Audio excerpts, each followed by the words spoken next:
Hi boys and girls, my name's Mimsi and I'm from Blondie and the Bears. This is Winnie, my dog, this is Gina Giraffe, and here are Bears and Monkey. Today I'm going to be reading you a story called Old Bear, which is one of my favourites. And hopefully Winnie will be a good girl and sit nicely and listen to the story. Okay, are we ready?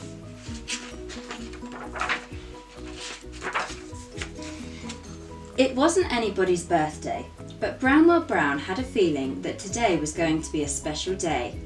He was sitting thoughtfully on the windowsill with his friends, Duck, Rabbit and Little Bear, when he suddenly remembered that someone wasn't there who should be. A very long time ago, he had seen his good friend Old Bear being packed away in a box. Then he was taken up a ladder, through a trapdoor and into the attic. The children were being too rough with him and he needed somewhere safe to go for a while. This is Old Bear. Has he been forgotten, do you think? Bramwell asked his friends. I think he might have been, said Rabbit. Well, said Little Bear, isn't it time he came back down with us? The children are older now and would look after him properly. Let's go and get him. What a marvellous idea, said Bramwell. But how can we rescue him? It's a long way up to the attic and we haven't got a ladder. We could build a tower of bricks, suggested Little Bear. Rabbit collected all the bricks and the others set about building the tower. It grew very tall and Little Bear was just putting on the last brick when the tower began to wobble. Look out, he cried as the whole thing came tumbling down. Crash! Never mind, said Bramwell, helping Little Bear to his feet. We'll just have to think of something else. Let's try making ourselves into a tower, said Duck. Good idea, said Bramwell. Little Bear climbed on top of Rabbit's head and Rabbit hopped onto Duck's beak. They stretched up as far as they could, but then Duck opened his beak to say something and Rabbit wobbled and they all collapsed on top of Bramwell. Sorry, said Duck. Perhaps that wasn't a very good idea. Not one of your best, replied Bramwell from somewhere underneath the pile. I know, said Rabbit. Let's try bouncing on the bed. Trust you to think of that, said Bramwell. You never can resist a bit of bouncing, especially when it's not allowed. Rabbit climbed onto the bed and began to bounce, up and down, up and down, up and down. The others joined him. They bounced higher and higher, but still they couldn't reach the trapdoor in the ceiling. Winnie, stop playing with Bear. Leave. Come on, you're supposed to be paying attention. Duck began to cry. Oh dear, he sobbed. What are we going to do now? We'll never be able to rescue Old Bear and he'll be stuck up there getting lonelier and lonelier forever and ever. We mustn't give up, said Bramwell firmly. Come on, Little Bear, you're good at ideas. But Little Bear had already noticed the plant in the corner of the room. I've got it, he cried. I could climb up this plant, swing from the leaves, kick the trapdoor open and jump in. In case it wobbled, Bramwell Brown, Duck and Rabbit steadied the pot. Little Bear bravely climbed up the plant until he reached the very top leaf. He took hold of it and started to swing to and fro, but he swung so hard that the leaf broke. Snap! He came crashing down. Luckily, Bramwell Brown was right underneath to catch him in his paws.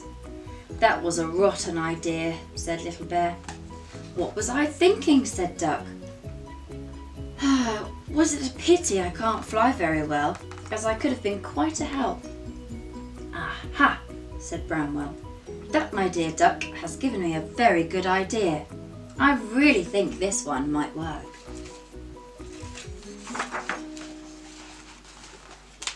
No, Winnie. Not for Winnie. In the corner of the playroom was a little wooden plane with a propeller that went round and round. We could use this plane to get to the trapdoor, said Brownwell. Rather dangerous, I know, but quite honestly, I can't bear to think of Old Bear up there alone for a minute longer. I'll be the pilot, said Rabbit, hopping up and down, making plane noises, and I'll stand on the back and push the trapdoor open with my paintbrush, said Little Bear. But how will you get down? Asked Duck. I've already thought of that, said Brownwell.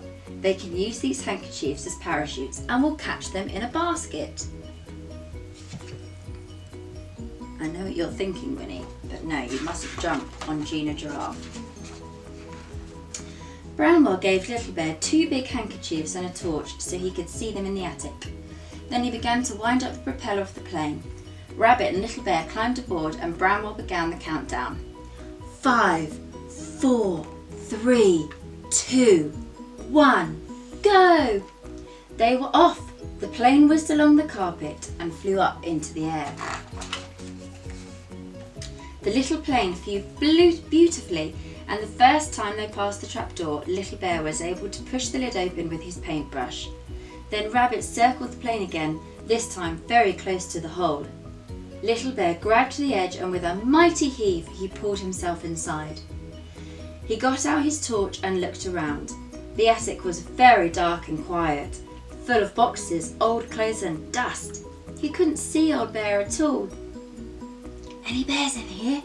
He whispered and stood still to listen. From somewhere quite near he heard a muffled grrr, followed by, did somebody say something? Little Bear moved a few things aside and there, propped up against a cardboard box and covered in dust, was Old Bear.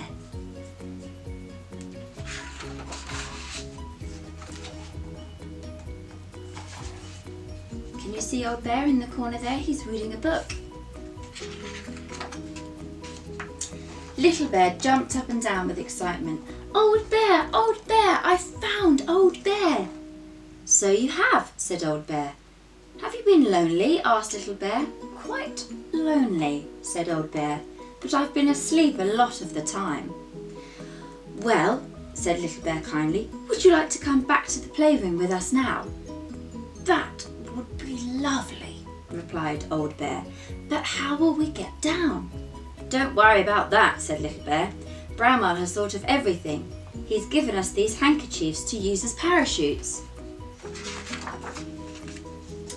Good old Brownwell, said the old teddy. I'm glad he didn't forget me. Old Bear stood up and shook the dust out of his fur and Little Bear helped him into his parachute. They were all over to the hole in the ceiling. Ready, shouted Rabbit. Steady, shouted Duck. Go, shouted Brownwell Brown. The 2 bears leapt bravely from the hole in the ceiling. Their handkerchief parachutes opened out and they floated gently down, landing safely in the blanket. Welcome home, Old Bear, said Brownwell Brown, patting his friend on the back. The others patted him too, just to make him feel at home. It's nice to have you back, they said. It's nice to be back, replied Old Bear. That night, when all the animals were tucked up in bed, Brownwell thought about the day's adventures and looked at the others. Rabbit was dreaming excited dreams about bouncing as high as an aeroplane. Duck was dreaming that he could really fly and was rescuing bears from all sorts of high places. Little Bear was dreaming of all the interesting things he had seen in the attic. And Old Bear was dreaming about the good times he would have now he was back with his friends. Said Brownwell happily. I knew it was going to be a special day. And that's the end of the story.